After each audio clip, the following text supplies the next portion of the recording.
Hello, मेरा नाम दुआ है।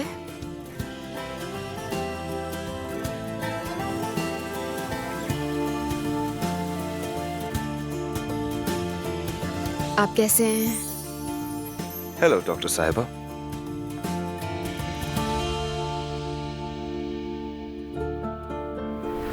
मैं बस आ गई। सॉरी डॉक्टर, ये जरूरी कॉल है, मुझे लेनी होगी। ठीक है। ये आपका रेगुलर चेकअप है ना? वैसे तो मैं यहाँ दांत निकलवाने के लिए आया था, लेकिन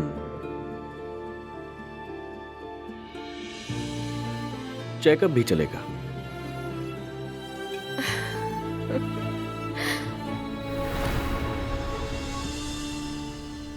क्या हुआ? मुझे देखकर तुम्हें खुशी नहीं हुई क्या? नहीं, ऐसी बात नहीं है, बस मैं हैरान हो गई देखकर। चेकअप शुरू करें? हाँ, शुरू करते हैं। दर्द तो नहीं होगा ना? क्या पता दर्द हो।